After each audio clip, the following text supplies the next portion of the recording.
We're going to start out with our pledge, and Tiffany with Empower Medical and Wellness, would you lead us in the pledge, please? I pledge allegiance to the flag of the United States of America and to the republic for which it stands, one nation, under God, indivisible, with liberty and justice for all.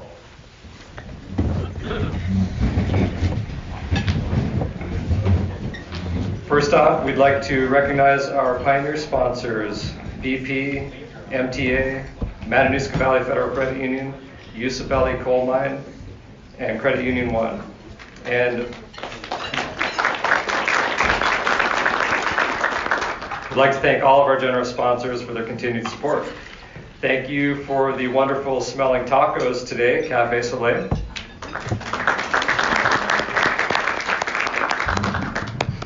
And we have today, the greeter was Valley Performing Arts. We'll be hearing from them in a few minutes. 50-50 with Dina Moore. And today we're starting at $286 and 10 marbles. Our board members here for the Greater Palmer Chamber of Commerce today, I believe, who are here today is Cassie Campbell with Blueprint Alaska. Hi, Cassie. Thanks for coming. Myself, Lucas Parker with Kukar Construction. Dustin Clark with Alaska Digital Connections.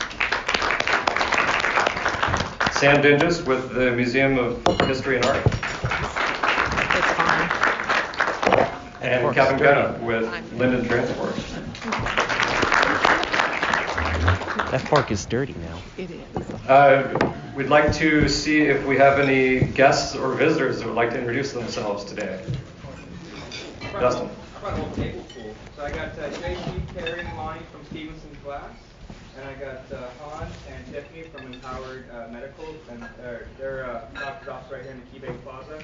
And Stevenson's Glass is at the end of Trunk Road. It's a glass building that says glass on the roof. So.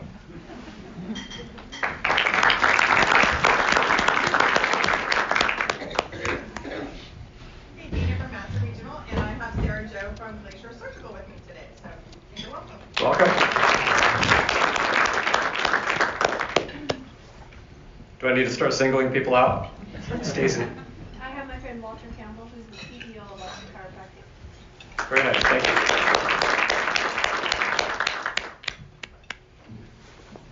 All right, if we're done with that, I guess. Nobody else wants to stand up here. We have some political and member announcements. Dina, I think you're up first. I'm Dina Master Regional, and I just wanted. I'm pretty loud though. So I just wanted to invite everyone. We're having our ribbon cutting open house at Master Regional's Behavioral Health Unit next week, next Thursday at 3:30. So we wanted to invite all our community, everybody in the community. So spread the word. We're excited. It's 16 beds, much needed behavioral health unit. So please come join us. Stephanie Allen with United Way. Thank you. You know, United Way Matsu loves to shine the light on the positive and things that are working and spreading the word about those things. And one of the things is that kids are really making a difference in the community. And to that end, we're having a celebration of kids making a difference and seeking nominations and ideas about youth that you know that are making a difference in our community. So please take a minute just to think about that and take the time to nominate somebody for the great things that they're doing in the Matsu. Give us a call at United Way, and we'd love to recognize those kids making a difference. Thank you. Katie Gardner with Matsu Schools. Good afternoon. School is back in session for second semester and just in time for these record cold temperatures. Just a reminder that we do have outdoor recess for up to -10 degrees with a wind shield. So if you're the parents of any students or you know of any students, please encourage their parents to make sure to send them with warm clothing. And also remember that if you have concerns about your student out at the bus stop, it's always a parent's choice if they believe that the inclement weather would result in them needing to stay home for the day. All of those absences are excused. If you know of anyone or you yourself need any support, please don't hesitate to call your schools. Thanks so much. Senator Shelley Hughes. Yes, thank you. We had a great town hall last week at the Wasilla Senior Center. And so if you missed it, I have a 2-for-1 special for you coming up this Saturday. Because this Saturday, I am delighted to, I have those monthly coffee chats. So this Saturday at 9:30, Representative Tilton's going to join me at the one in the southern part of our district at the Tugat Cafe on the Old Glen Highway. And then in the afternoon at 2 o'clock, I'm delighted to have Representative Delana Johnson join me. And it will not be at Vagabond Blues like it usually is, because we've kind of outgrown that space and it's a little noisy. So we're going to try a new location that's going to reach some more of the Gateway and Palmer area. And it will be at Sophia's Cafe on the Palmer-Wasilla Highway. That's in front of Midtown Estates, where Alaska Rim Engineering either is or used to be. So that's at 2 o'clock. So thank you. Tammy Bruce with Edward Jones.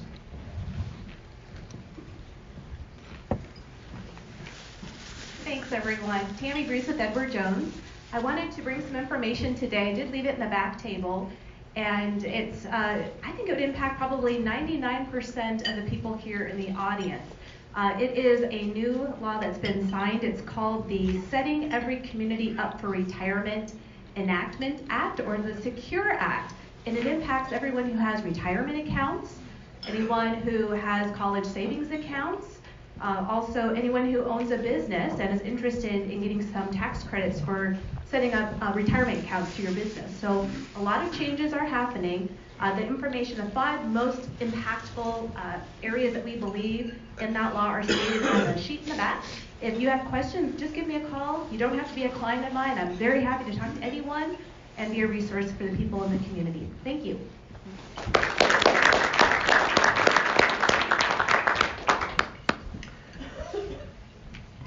Next up is David Combs.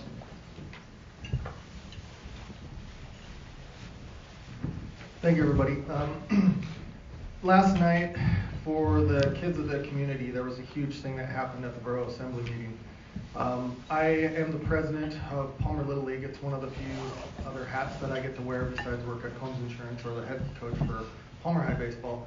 But we were granted 5 acres to potentially build a indoor training facility for baseball. But it's not just going to be for baseball, it's going to be for all the youth in the community to use.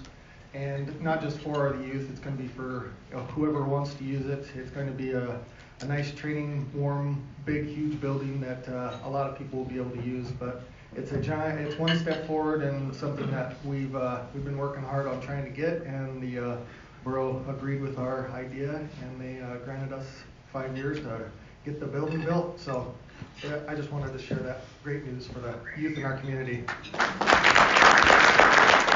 Great job, Mr. Collins, and thanks for doing that. I'm really excited to see where this goes.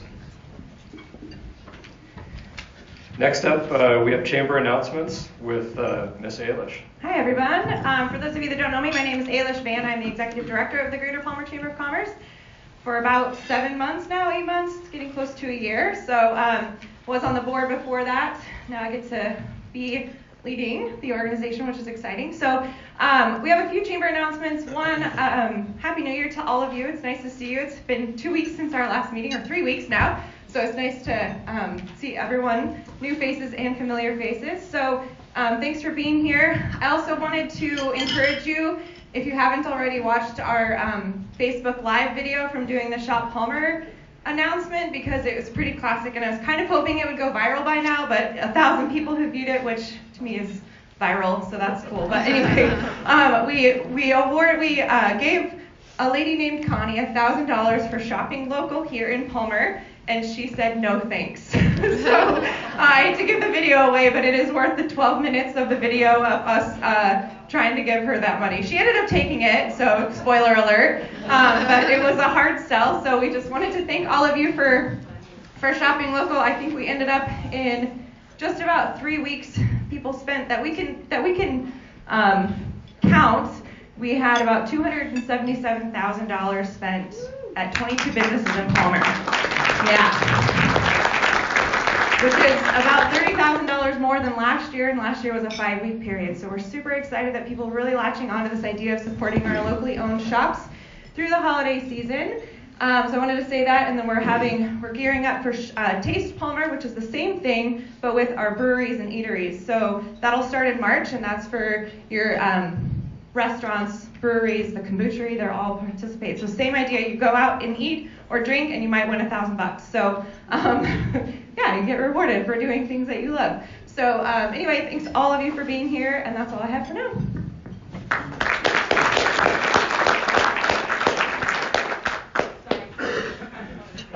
Cassie Campbell would like to speak as well. I'm speaking on behalf of the chamber, so I didn't just want to speak. But my name is Cassie Campbell. I work for Blueprint Alaska. But more importantly, I am past president of the Chamber Board of Directors. I've served on the board since 2013. I think I have a year or two left before I'll actually completely term off. But we will have 3 spots open for our board of directors. The election will take place at our annual meeting, which will happen at the end of February. So just as a show of hands, in this room, if you have served on the chamber board or currently are, please raise your hand. Look at all those hands. So serving on the, yeah, Pete, raise that hand up. So serving on the board is extremely rewarding. You have the opportunity to not only represent your organization on the board of directors, but also help in all of the things, whether it's Taste Palmer, Shop Palmer, Colony Days, Colony Christmas, Golf Tournament, Auction, all of it. So we're really looking forward to new ideas, as well as input and help. So if you are interested, or if your organization is interested in having a representative on the board of directors, you can talk to Ailish or any of us currently on the board, and we would be happy to give you more information. So thank you. My apologies. I missed Ann Thomas, who owns Active Souls, Active Body Downtown Gym, and Body and Balance Physical Therapy. Ann, thanks for coming today. She's one of our board members. So our 5-minute spotlight today is Valley Performing Arts.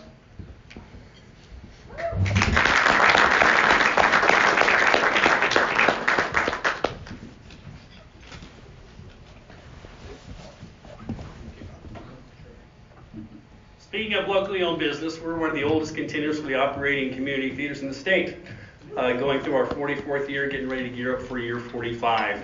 And we started in 1976 right out on the fairgrounds. The little nice little church that is now a wine bar is where we started. So we're glad to be a part of the community. Many of the businesses that are here today have been sponsors of VPA over the years. And I want to thank you all for supporting us year after year, show after show. How many of you saw White Christmas? Sold out. All about 3 shows sold out, so it was good to be part of the community. We're here today to talk about a new drama called Enemy of the People, written around the turn of last century, and it deals with things that might hit close to home today. I'm going to get in trouble for saying this, politics and corruption, and community values and things like that. But I'm going to introduce Carl Coppard, who is the director of the show, and let him tell you more about the show. And thank you very much. Well, hello. I am a Palmer, born and raised person here, and I've had my business here and family business since 1940, and then we changed names and I continued to run it. And if you live anywhere between Wasilla and Chickaloon or the end of the Knik River Road, there's a good chance somewhere along the line I've probably burned you in if you're on the Borough Road. Because I've done road maintenance for the Mat-Su Borough for a number of years. But I'm putting on a different hat today. I started with Valley Performing Arts out of college in 1977 and came back to it after a hiatus of having children at the urging of a friend, Dave Newfer. about 6 years ago. And I'm honored to be having an opportunity to bring such a great play to Valley Performing Arts to open up 2020 as we enter a new decade. It is a play written by Henry Gibson, who is one of the foremost playwrights of the 19th century. And what is really nice about this is it was adapted by Arthur Miller, who's one of the foremost playwrights of the 20th century. So we got a double hitter here. And working with a great play, a well-crafted play, is a lot like working with really good wood if you build furniture like oak or maple. It has a lot of substance to it. It's well-crafted. What even makes this one better is the cast that we have for it. It gives me an opportunity to come full circle in Valley Performing Arts to work with Grant Olson, who is a fellow director, and we have worked together since 1977 off and on. And so it's really a pleasure to have him as one of my actors in this play. And so I hope you would have an opportunity to come and see it. It takes place in a small southern Norwegian community on the coast, much like Petersburg or Wrangell. And it's the story about a doctor who comes into conflict with his community over a spa that they've developed, much like can happen in any community. And they need to fix the spa because it has problems. But the community wants to keep the spa going so they can make money. And they don't want to shut it down because they're afraid the local communities nearby will take advantage and they'll lose their chance to keep going. Sound familiar? Mm-hmm. So anyway, it's the conflict and it's the dilemma for a person who has to come in conflict with not only his brother, the mayor, but with the community in general as they're making decisions about, do we want to fix this spa or do we want to continue going on in some way, even though it might make people sicker than they were if they came to the spa, but the economics of it. Hence the dilemma, hence the conflict in the story. So I hope you all get a chance to come and see it. It's drama at its best. And it's not heavy drama because it's got some humor in it, and you're going to have a chance to see some great actors. So anyway, we're playing between, opens this Friday at 7 o'clock at Valley Performing Arts in Wasilla, and we're playing Friday and Saturday at 7, Sunday at 2 o'clock in the afternoon, and we're doing the Sundays, or we're doing those weekends through the month of January. So please, come on in. We've got a new heater so you don't have to wear your overcoat to watch the play. And I've told my actors to really speak loud for those of us that are a little older. So our actors range in age from 75 all the way down to 13. And let me end by saying that if you want to deal with cabin fever in Alaska, which we all deal with, one of the things you could do is come over and get involved with organizations like Valley Performing Arts and come in. We have folks of all ages coming in, and it's an opportunity to engage with a variety of different ages and to spark that creative flame that we all have. Thank you.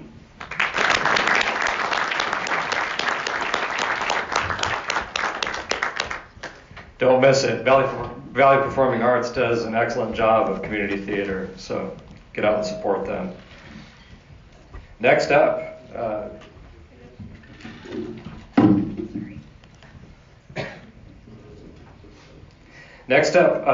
Governor Mike Dunleavy arrived in Alaska in 1983 as a young man looking for opportunity, and he found it. His first job was working in a logging camp in southeast Alaska. Later on, Governor Dunleavy pursued his dream of becoming a teacher. He earned his teacher's certificate and then a Master of Education degree from the University of Alaska Fairbanks.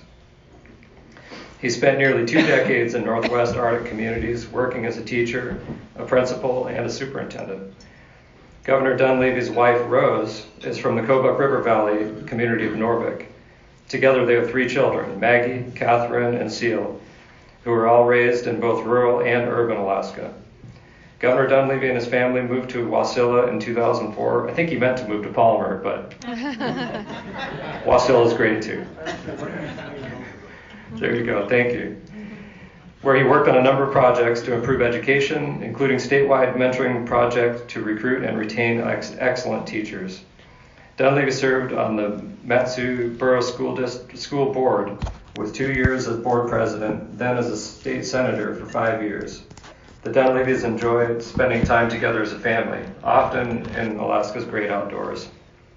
Hunting, fishing, snow machining, and camping are all their favorite activities. Please help me welcome the governor of the great state of Alaska, the great governor and great state of Alaska.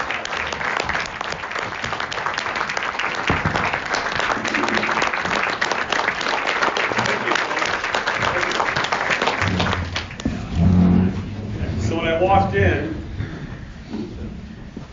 I was greeted by those fine gentlemen from the Valley Performing Arts, and they said, Governor, we got a great play.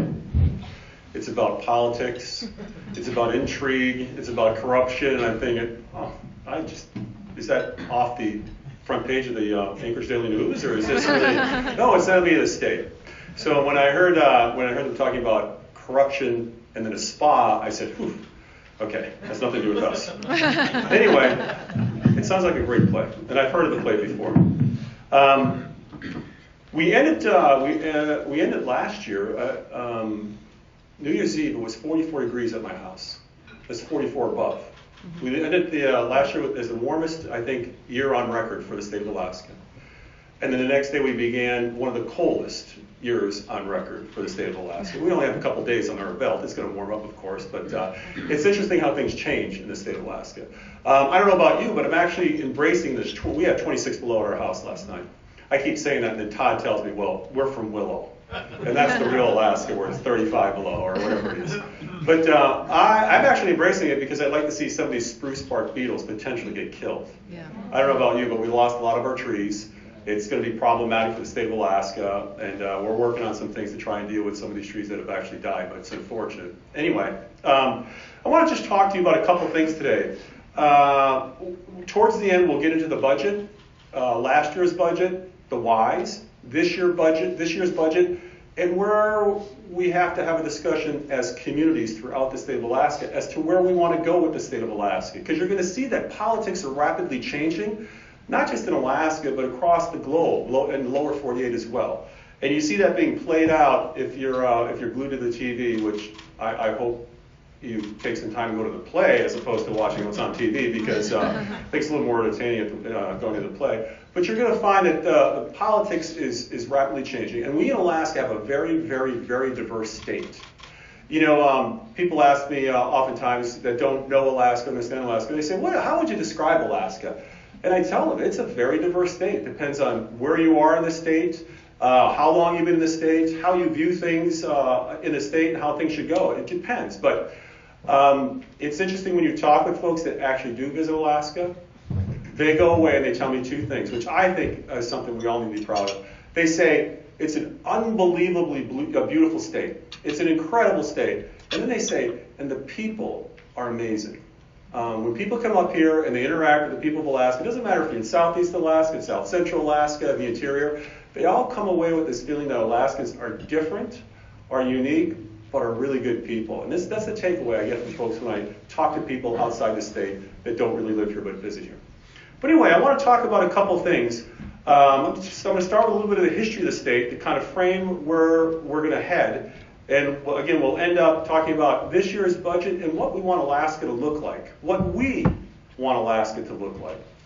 And to that end, I'll be going out to as many communities as possible and getting your feedback as to what Alaska should look like. What are the programs that you value? What are the services that you value?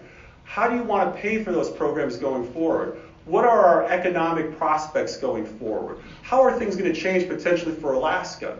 We're going to see that politics are going to matter greatly in Alaska's future, as it has in Alaska's past. But again, it's changing so rapidly. We're going to need to work closely together, all Alaskans, to craft an Alaska that's going to be an Alaska we all can be proud of not just for today, but for our kids and our grandkids. I'm looking out in the audience, and like some of you, I'm getting older. And I can remember my parents, who were Depression-era folks, grew up in the 20s and 30s. And then, of course, World War II in the 40s. But they always talked about, some people find this interesting, my parents were actually FDR Democrats. Very good, terrific people. And that part of Pennsylvania was very unique, Scranton, Pennsylvania. Anybody from Pennsylvania here? Where are you from? Philly. Philly's okay. No, I'm kidding. It's a great town. Anyone ever watch that show, The Office? Not everybody in Scranton is like that. But anyway, anyone from Texas here?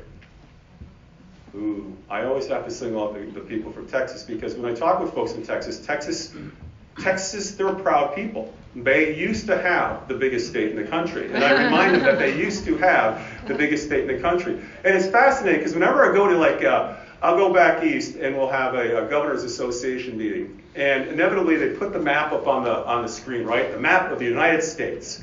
Where do they put Alaska? Down by Mexico, right? And I actually had this person, I wasn't going to say what sex. I actually had this person come up to me one time after I explained to them that this is a conspiracy by Texas. Okay? They've never gotten over the fact that they are not the biggest state. And so they move us down, because Texas actually produces a lot of textbooks for schools and the maps. So they moved us down to Mexico next to Hawaii, makes us look small. And I explained that this was a conspiracy, and after that this individual came up to me and said, "Oh, Governor, I am so glad I came to this, because I could never understand how you could have glaciers and still be close to Mexico because it's so hot there." And I was thinking, we got a lot of work to do here. Anyway, so I want to talk about Alaska's history, because it's important to remember that, because it'll tell us why we're doing certain things we're doing and whether we want to keep doing them in the future. So as we know, Alaska was purchased as a possession from Russia. It was called Russian America by William Henry Seward, who was the Secretary of State for Lincoln, and then after he was assassinated, Johnson. And we purchased Alaska for $7.2 million, 2 cents an acre. But if you remember, there are two reasons why we purchased Alaska. We didn't purchase it because we had visions of it being the largest national park in the world or in the country. He purchased Alaska for its resources and its location. Because at the time, British America, British Canada, they were making inroads, and they were actually looking at Alaska, potentially working with the Russians to claim Alaska as well as a possession. So our people moved quicker than the British. We had a negotiation with the Russians, and we ended up taking possession of Russia, and of Alaska, not Russia, of Alaska, and we took possession of it for two reasons. So remember those two reasons, because they're going to come into play here throughout this little discussion. So as we know, Alaska was a military district. It was controlled by the military. Then it became a territory, etc. Do you remember what the first money-making proposition was in Alaska when we purchased it? Is anyone a real historian here of Alaska? Yeah, St. Paul Island, the fur seals. The American Sealing and Whaling Company was the biggest moneymaker in the state of Alaska. But they knew that was just scratching the surface. They knew there were tons of metals here, minerals here, timber, fish, you name it. And the geolocation, again, was important to stop the British from coming into North America. And we were at the end of an era that we used to call the era of manifest destiny, moving west, claiming the west. And this is one of the last possessions that the American government picked up. But nonetheless, it was picked up for two reasons. Wasn't picked up because it was cold or far away. They saw that as problematic. And those issues enter into the next discussion, which was, if you remember, how we became a state. It wasn't easy for those folks that were here before statehood. There were a lot of Alaskans pressing for statehood. They thought it would be a good thing for the state, and I don't disagree with that. But there were folks in the federal government that didn't want Alaska to become a state because they thought it was too big. I always like to do this too with folks. It really gets them thinking. You know we're the northernmost state, right? Shake your head yes, even if you don't know that. If you didn't know that, just keep shaking your head yes. We're the northernmost state, that's true. We're the westernmost state, did you know that? We are further west than Hawaii. People don't realize this. Did you know that we're the easternmost state? Yes. Yeah. And when I say this to people, they're like, they'll shake their heads. This is just the audiences from outside. They'll shake their heads, and when you get to the Easter part, they go. And they get on their phones and they start to look it up and they shake their heads. We are so far west and east, we are closer to Australia than California is. People don't realize that. And this is going to play into where we're going to go in the future. This Pacific Rim issue is really going to take on New England. But nonetheless, there were members of our government, federal government, that did not want us to become a state. They thought we were too big, too spread out, and we weren't going to be able to support ourselves, and this is important, through a broad-based tax. Because there's a lot of talk about taxes now. They believed we did not have the population to be able to support ourselves with a broad-based tax. So what did they do? In order for us to become a state and be allowed in, we had to collectivize our resources under the state. You cannot own the gas and oil under your feet. You cannot own the gold or rare earths under your feet. You go to Texas. Where's that person from Texas? You go to Texas, everything is private property in Texas. Very, very little federal land. In Texas, and they take pride in this, they own everything on the surface, everything below the surface, and one guy told me everything above until you hit heaven. They own everything. It's all private in Texas. So, a different history, because Texas was a country unto itself for several years before it became a state. Getting back to Alaska, we had a fight to become a state. We had to prove to them, we had to demonstrate to the federal government that we could take care of ourselves by collectivizing our resources. We agreed to that in the Statehood Act, and it's in our Constitution. If we attempt to give land away with its resources, there is a clause in the Statehood Act that causes problems for us. In other words, that land potentially could revert back to the federal government if it's done in a certain manner. They wanted us to develop our resources, and this is the crux of a lot of this discussion we're going to have. They wanted us to develop our resources because we had to develop our resources to provide the revenue for government, for the state. They demanded it. That's why they collectivized these resources. And why do I bring this up? Because the politics of this country and this state are rapidly changing. Alaska is one of the few states in the country that a lot of folks that care very much for the environment, that really believe Alaska should not change. And in many cases, many of these folks have never stepped foot in Alaska, but will donate money, support causes, whatever it takes to save Alaska from Alaskans and from others. In other words, there is a continuing and growing movement to stop Alaska from developing its resources. And if that continues, the question is then how does Alaska support itself? How do we create the wealth that we need to turn into revenue for the programs that a lot of people want? And this has been part of the argument the last year or so with the budget. How do we pay for these programs that we've not just grown, but a lot of us feel are very good programs that really help people if we're not going to be allowed to develop our resources? And so the resource issue is going to become a discussion this year. I'm going to have that discussion with the people of Alaska when I go out.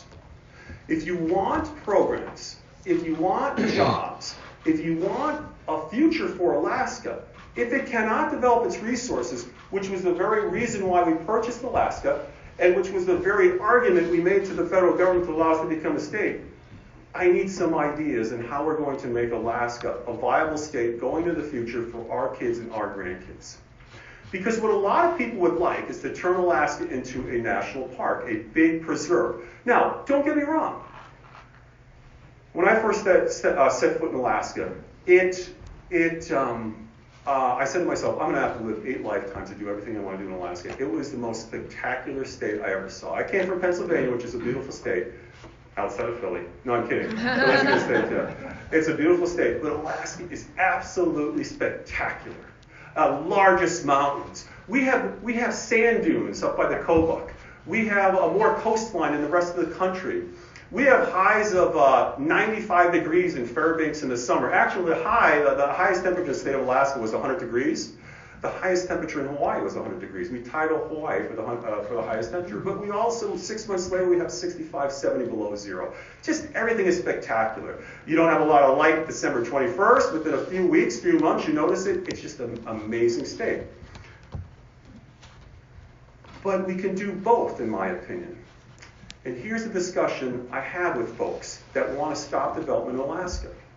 Where do you go to get those minerals, those metals, the timber, and other resources needed to run a society and a civilization that we have today? Where do you get the rare earths to be able to build batteries? And I'm sincere when I say this, to build batteries, because as we move into the future, our demand for electricity is increasing exponentially. You'll hear people talk about the downfall of using certain fossil fuels like coal and oil because it pollutes and it could contribute to global warming. So they want to go to renewables. No argument for me on the renewables. We have some potential here in Alaska like no other for renewable resources. But with renewables, you've got to be able to store some of that power off-peak. You need the batteries. And to have the batteries, you have to have the rare earths and the minerals. And to get the rare earths and the minerals, you have to dig somewhere. I just read in National Geographic, and yes, I do read National Geographic, that there's a huge issue in the Solomon Islands in the Pacific. Why? Because there's a Malaysian concern there logging right now. And the locals noticed that the rivers were turning red and that the fish were dying. And they worked their way upstream and they could see where the thing was basically clear-cut beyond belief with no regulations, no guidelines, none of that stuff. Alaska does that better than any other place on the face of the earth. So the question I have for people as we move forward is, how are we going to pay for the services that we want? How are we going to create the Alaska that we want for our kids and grandkids if we cannot develop? And why would we not want to develop here in America, in the state of Alaska, to provide jobs for Alaskans, to provide wealth for Alaskans, to provide revenue for our programs, and to protect the environment, not just here, but in some of those other places where the demand for these resources is still going to exist? That's one of the discussions I want to have with Alaskans this year. How do we do that? That's one of the discussions I want to have with folks, and I'm being sincere again, I'm not being facetious, AOC, and this new thinking down the lower 48 that you close off resource development to an extent, especially fossil fuels, so we can transition quicker to a new economy based upon renewables and energy without fossil fuels. There's two things happening here. As we move more towards a tech and a gig society, it demands what? More electricity. A lot more electricity. A tremendous amount of electricity. So in order to make that electricity, if you truly do believe in renewables, if you still believe in fossil fuel-based electrical generation, nonetheless, you're going to need more electricity as you have more electric cars, more electric gadgets, more electric everything. Currently in the world right now, there are over 2 billion people that have no electricity. We all want those folks to be part of this civilization, this society, so they're going to want more electricity. Where do we get it? Where do we get the materials to make it happen? Alaska is in the center of this discussion. And this is something we have to decide for our future. I want to talk about a couple of things that Alaska has.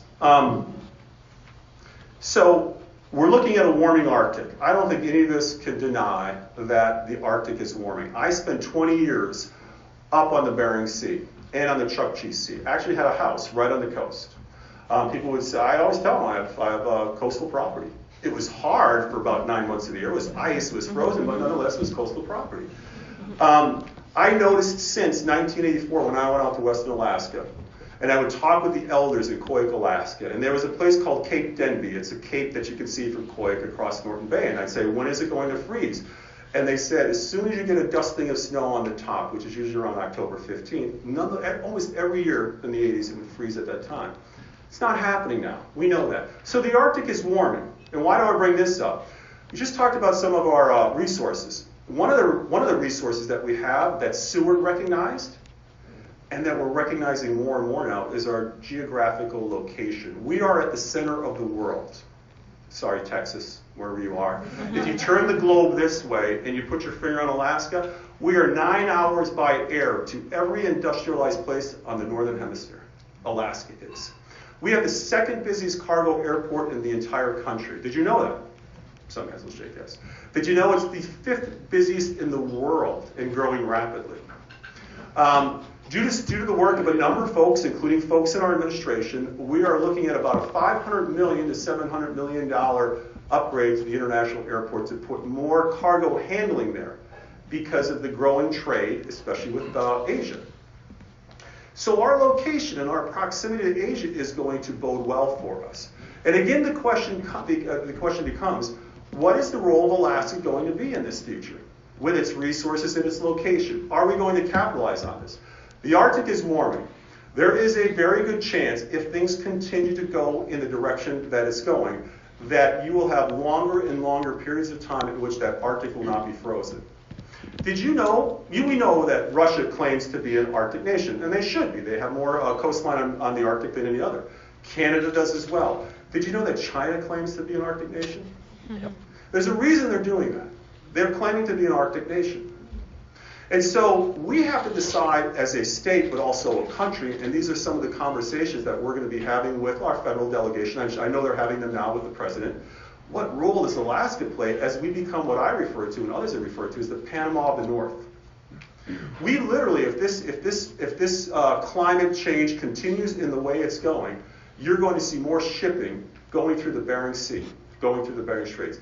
You know, there was a time that one of our Valley residents and former governor was somewhat belittled for a claim that we can see Russia from our house.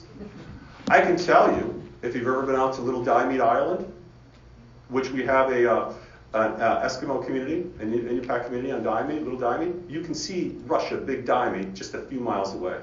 During the Cold War, the folks on Little Diomede, the Americans, would look through binoculars at the Russians looking back at them. So we are that close to Russia, very close. But we're seeing more and more shipping going up there. And so the question is going to be, how are we going to deal with that shipping? What role is Alaska going to play in that? We have an Air Force presence in Alaska. We have an Army presence. We never needed a Navy because it was always frozen. But we may need to start looking at a Navy. We may need to start looking at this as there's more trade and more shipping going through Alaska. What does this mean for Alaska? It means Alaska is going to grow.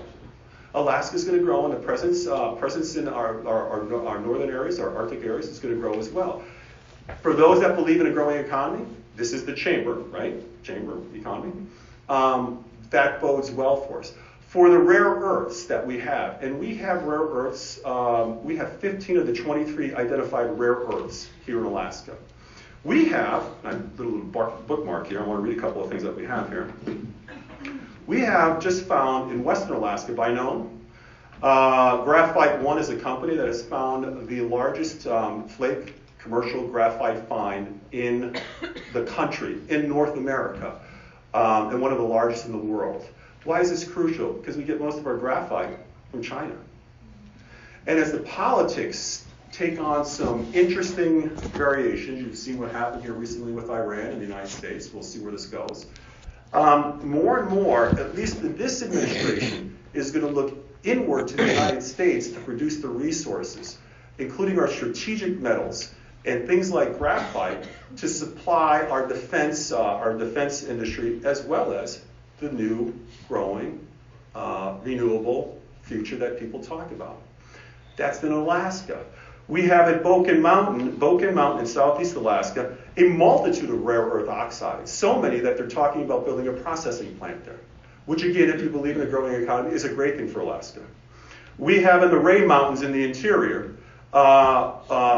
identified tungsten, tin, and a number of additional rare earths that we have not even really tapped yet.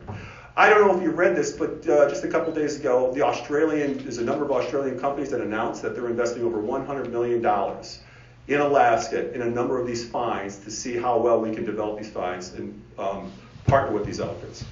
I'll talk just briefly about our traditional resources. As we know, we have new companies in the Arctic helping to create a oil renaissance for the state of Alaska. Again, depending on how you feel about oil, it still is the moneymaker for the state of Alaska.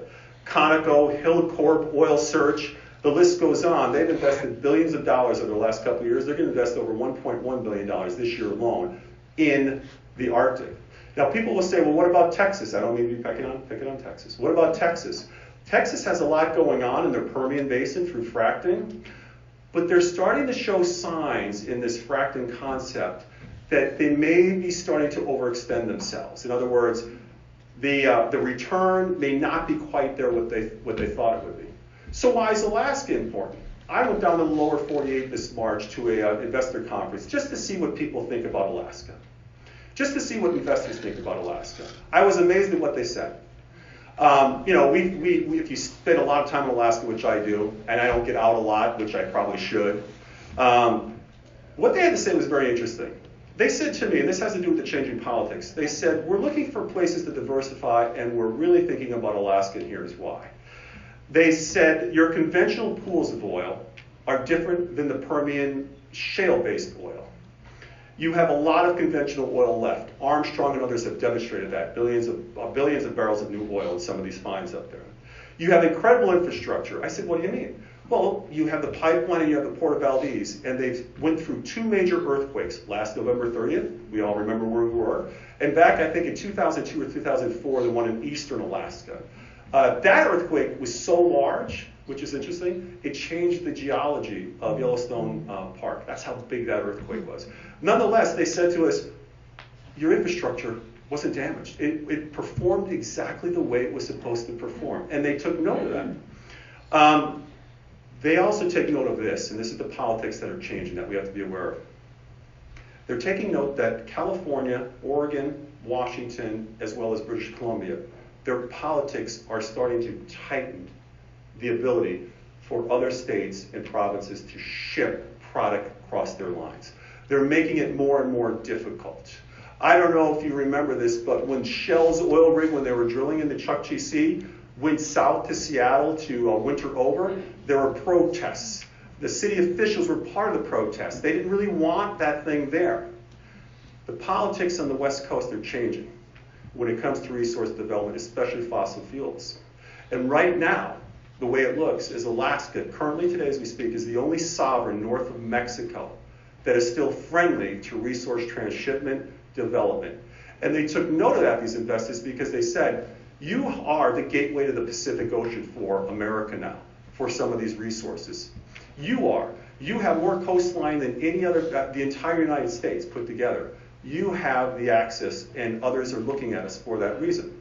Alberta, Canada, you've probably heard of the ATA, Alberta to Alaska Railroad concept that's been on the books for 15, 20 years being discussed. It's taken on new urgency because Alberta's had a hard time shipping their product across provincial lines.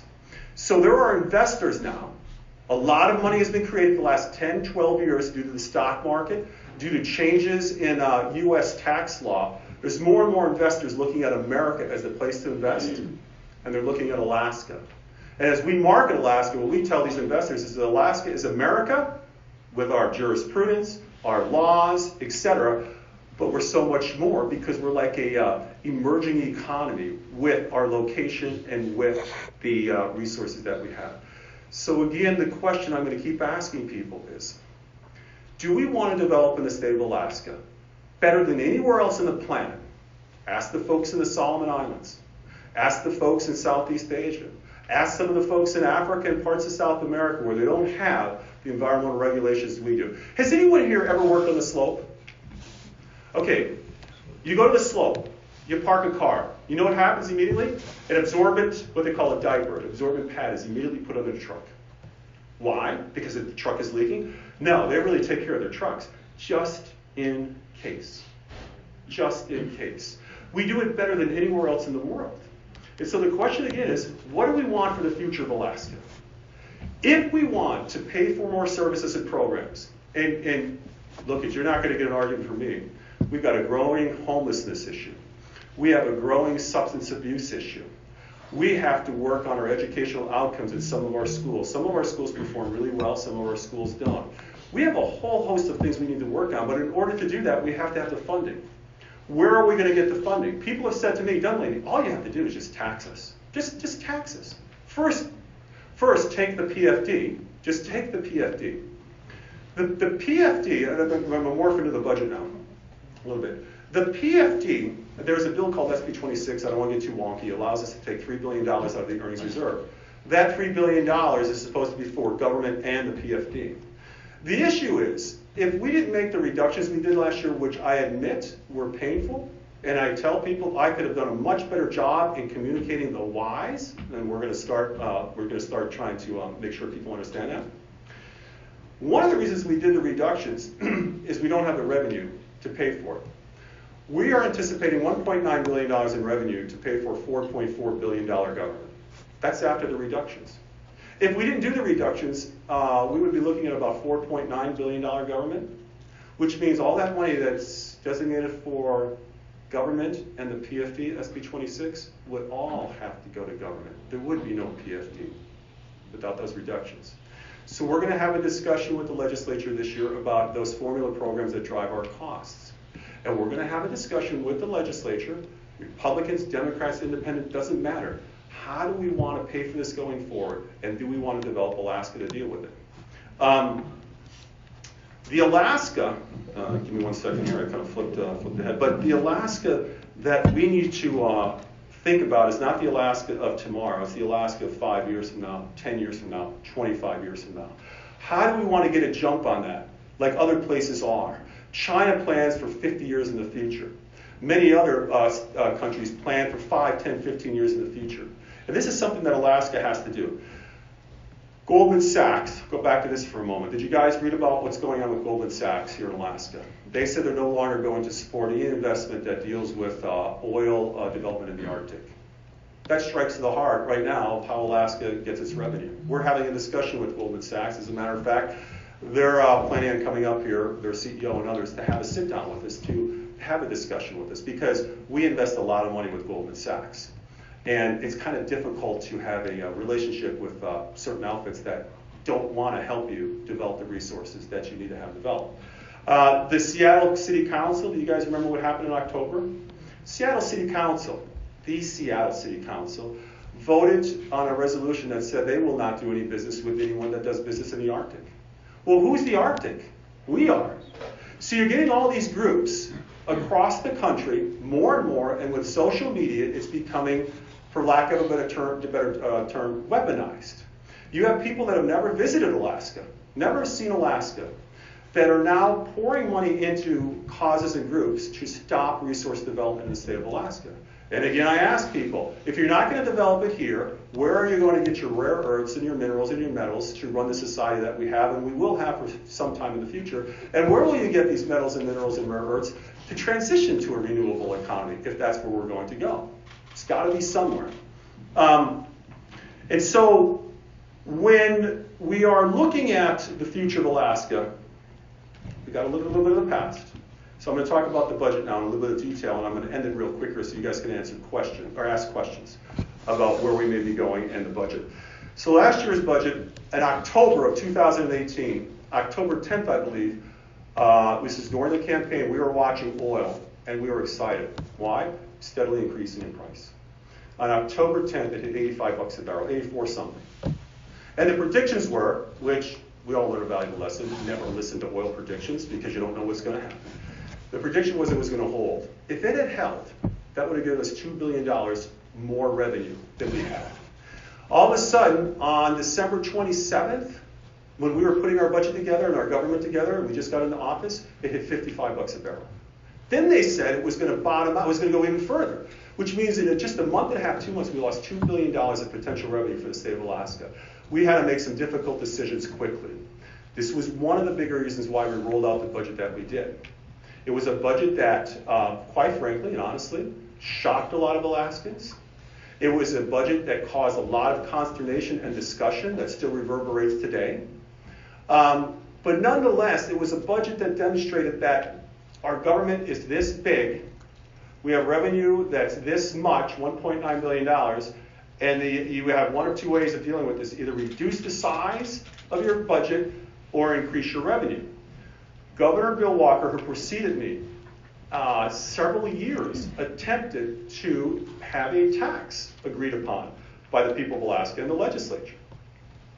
It was refused. Talked about an income tax, talked about payroll taxes, talked about gas taxes. It was during his administration, and trust me, no governor, and this is something that may sound like common sense, no governor comes into this office going, how can I screw Alaska? How can I come up with some ways that just make people's lives miserable? Governor Walker tried to fix the state of Alaska through a certain approach that was rejected.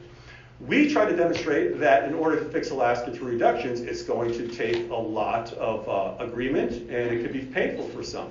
Many people in Alaska did not like that. So this year, we rolled out a flat budget. We rolled out the flat budget because we want to have that conversation with the legislature. And in my opinion, you got some fine legislators sitting here, not just because they're sitting here, because I know them and I work with these guys. They and their colleagues are going to have some real discussions as they want, well, how they want Alaska to look going into the future. How are we going to pay for this government, the size of this government? I would love for the legislature to come out and say, you know what, Alaska develops its resources better than anyone. We are all, Democrat, Republican, doesn't matter. We're going to support responsible resource development to create jobs and wealth. That's going to help us in the midterm and the long term potentially. The question is, how are we going to pay for this now? We run out of the CBR, the Constitutional Budget Reserve, here pretty quick. It's about $1.8 billion, $1.9 billion. It's a savings account that used to have $16 billion in it 5 years ago. So we've been living on fumes for 5 years. We've been living with a budget that in some cases actually grew from year to year during this period of time that we can't afford. So the question for the legislature this year and the people of Alaska, you, is what is the Alaska you want to have for your kids and grandkids? And how do you want to go about paying for it? I'm optimistic. I believe Alaska has tremendous opportunity, more than most states, to be perfectly honest with you. But we've got to capitalize on those opportunities. Here's a little aside. We have the largest national forest in the entire country. We have virtually no timber industry in the state of Alaska. And to highlight that, the state of Rhode Island has a larger timber industry than the state of Alaska. The state of Rhode Island. I'll highlight another way through Texas again. I went down on a hunt in Texas. I like to hunt. I don't want to offend anybody if they don't, but I do. And I went down to a ranch, a friend of mine in Texas. Where am I going with this? Their exotic ranches they have down there with exotic animals brings in over $2 billion to their economy. Their exotic animals bring in more money than the state of Alaska now brings in oil. So again, I am bullish on Alaska if we can get this fixed this year, this budget. If we can figure out where we want to go with the budget and what kind of Alaska that we want. We're going to need your help in helping us with that. There are a lot of people in Alaska. I can go and as I'm going out the door here, I'll have people come to me and say, keep cutting. I'll have people say to me, gotta find new revenue. I'll have people say to me, don't cut this program. Cut his program. No, cut her program. Don't cut my program. This is how it works. And these guys know that. It makes it difficult. But where our backs are up against the wall, which is not a bad thing, I believe we're going to come together this year with the legislature. I believe Alaskans are going to come together this year. And I believe in the end, we may have to give a little to get a lot. But I believe in the end, I think we're going to put our kids and our grandkids ahead of this little fight we've had here for the last couple of years in the state of Alaska. And I believe that we will put together Alaska that our kids and our grandkids can be proud of. But we're going to do it with your help. We'll get this done. I'm incredibly optimistic. I came up here in 1984 and 1983, and I believe Alaska's best years are actually ahead of it. If we do the right things and capitalize on what we have to offer this country and this world. So with that, I'll stop blabbing and answer any questions you may have. Dead silence. They're shocked. Yes, sir. Microphone. Is there a microphone here? It's coming.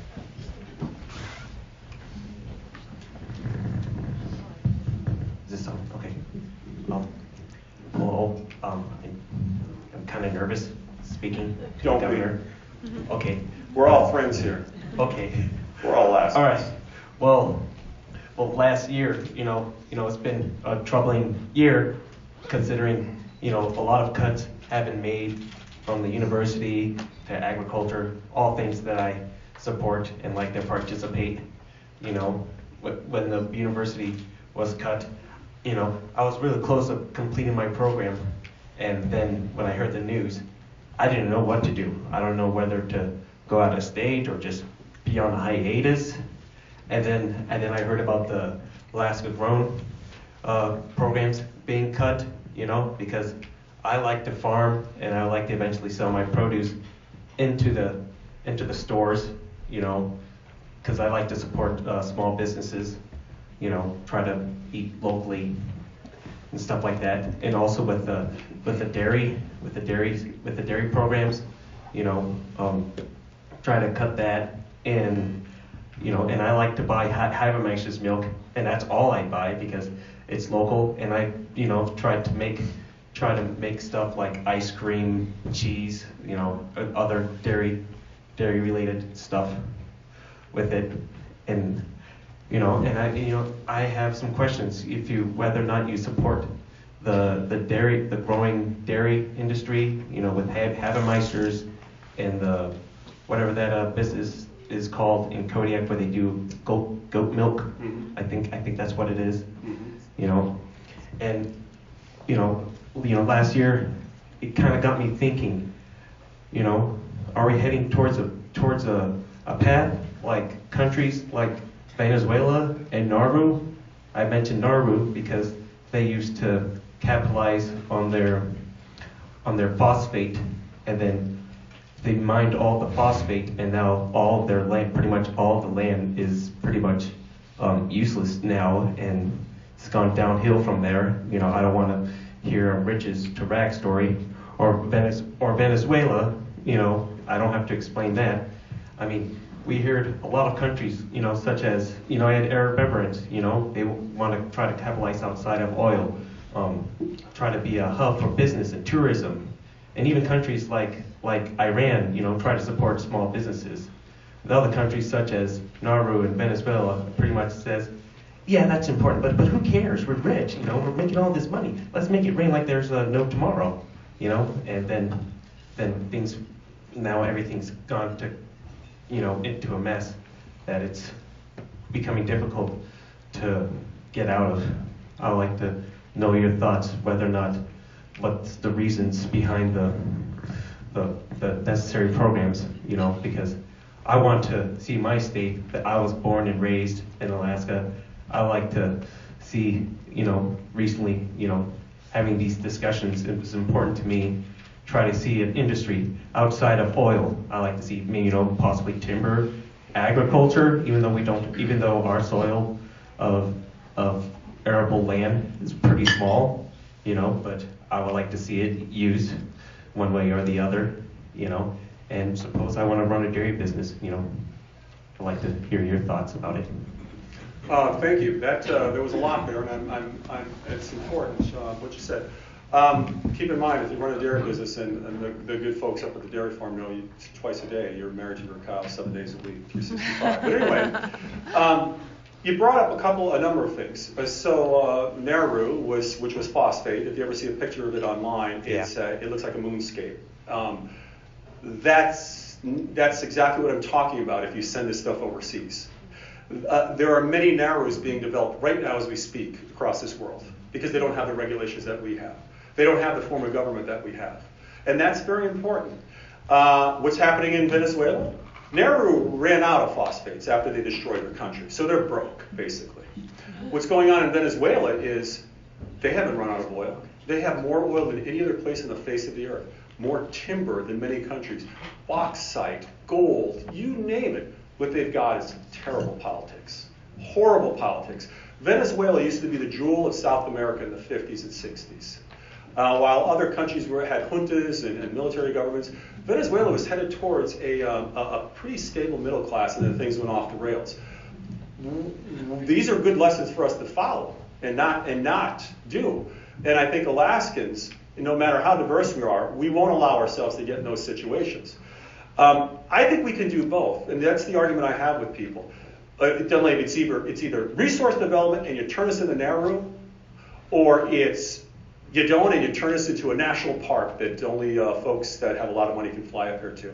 Well, why can't it be both? Why can't we do both responsibly? I think Alaska can, and I think Alaska should do it responsibly.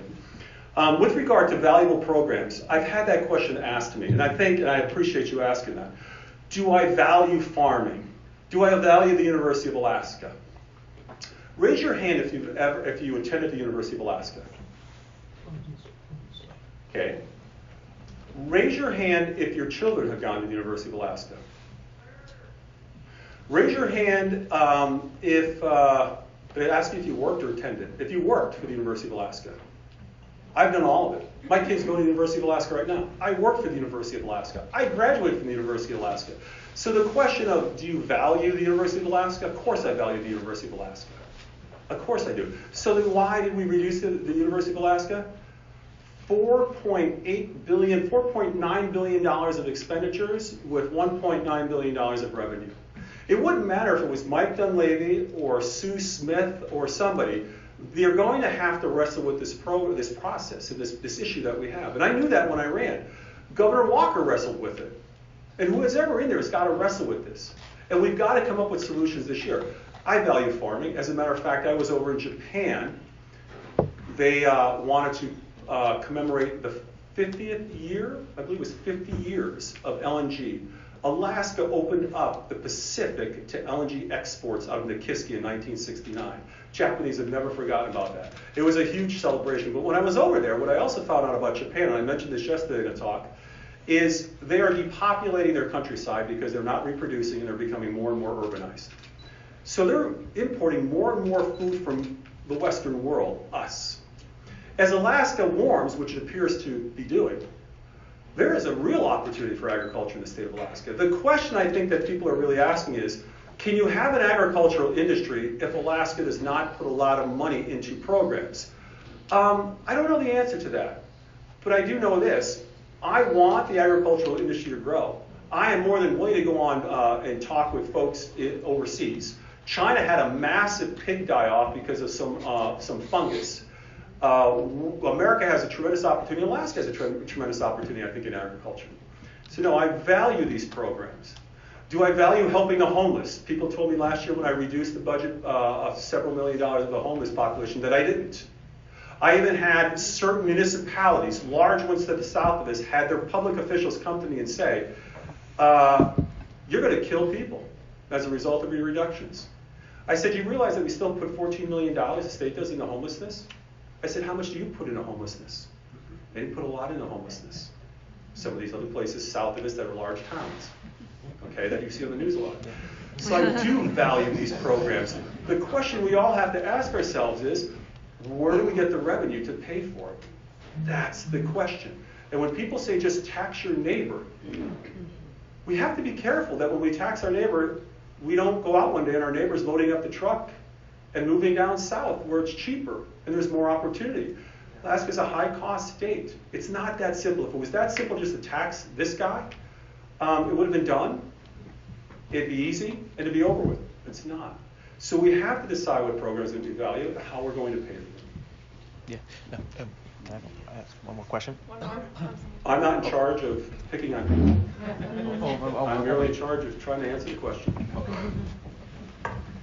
Thank you, Governor, for coming today. Mike Miletsky from Radio Free Palmer. I was very much interested and happy to hear you focus on two issues, one of renewables and second on climate change. And I was wondering if you'd take a few moments to talk a little bit about the position you believe the state should have in dealing with the effects of both of those issues. Yeah, thank you, Mike. Good question. Balance again. I think that's what you're going to hear a lot of when I give these talks. Alaska should have a balance. I think we should recognize that things are getting warmer. If you look at the data, at least, you know, some people make the argument, Mike, and justifiably so. It's been getting warmer for 50,000 years or 20,000 years, plus the scene to the Holocene age, et cetera, et cetera. But I think what we're really talking about is in the last 150 years, are things getting warmer? It appears that they are. It's certainly the Arctic is warming, Alaska's warming. We had, it was the craziest thing, right, last summer? They ran out of fans at Lowe's, air conditioners at Lowe's. It was hot. I don't know about you, but there were some days I was like, my God, I hope it gets cooler again. So yes, I believe it is. When it comes to renewables, Alaska is drowning in energy, but we've never been able to really decide on how to harness that for Alaskans to get cheaper energy over the long run. I think we have tremendous opportunities in Alaska with hydro, for example. And there's a number of unique hydro concepts that have been discussed. One of the things that we've been reading about here the last couple of months is the Eklutna hydro battery concept, if you've heard about that. That has some real opportunity. There's no, it's including the lake. There's no dam. There's a pipe, goes through the trail race. But there's a concept, if you've never heard about it, is off-peak hours, when you don't need all that electricity, you pump the water back into the lake using that cheap electricity. So it acts as a battery. I think that is a fantastic concept that we need to explore. And as a matter of fact, I'm having some meetings with some people this week on that issue. So I think we should take advantage, and we're going to have to take advantage of what's happening. People have gotten a little upset with me because they've asked me, what are you going to do to stop climate change? That's a big task for one guy in Alaska. And what I say to them is, we don't have a lot of smokestack industry here. We really don't, if we're going to be honest with ourselves. We don't. But we are seeing impacts when the ice is melting and you're getting these western storms, where I used to live out there. We're going to, I believe it's a wise thing to look at renewables, especially where they work, and that's not code word for don't do it. A lot of our small rural communities could benefit from renewables. There's no doubt about it. And we ourselves on the rail belt could benefit from, I think, a well-planned out hydro project that produces electricity.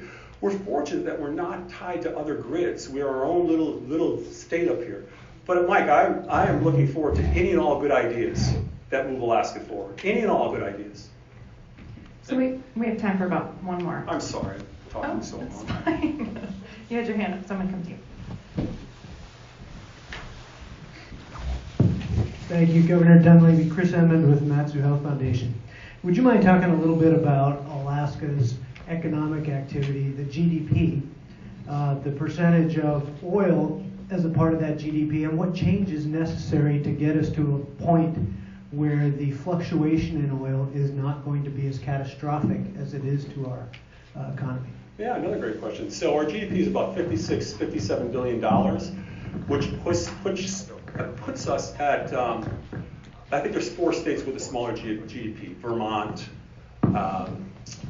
maybe South Dakota, maybe North Dakota, although North Dakota is growing because of oil. But so we're about $57 billion. Our economic indicators, by the way, thank you for bringing this up, have really improved this year. And I had somebody say to me the other day, yeah, you're taking credit for what's happened this year. No, what I'm saying is what we're doing is not harming the economy at this point. Our unemployment is down, our personal income is up, investment is up, things are pointing in the right direction. But we have to diversify. We've talked about this forever. And that's why I was saying early on that Alaska's location is going to bode well in terms of transportation. That I do think, regardless of what people may say, I do think Alaska does have a potential role, a large role in agriculture, moving out 10, 15, 20, 25 years from now. As Asia grows, Japan's shrinking, but as the rest of Asia grows, they're going to want more and more of our product. So I see that as a real possibility. I see with cheap electricity and our cool climate, the potential data farms coming up here, more and more of that. Tesla has a proving ground up by Delta. People don't realize this. We have some tremendous opportunity here for drone activity. One of my a couple of favorite countries, right? Iceland, same latitude we have, 300,000 people. No timber. By the way, Iceland is probably the most environmentally degraded country in Europe. When the Vikings went there, half of it was forested. They logged it off. They had to turn to the sea.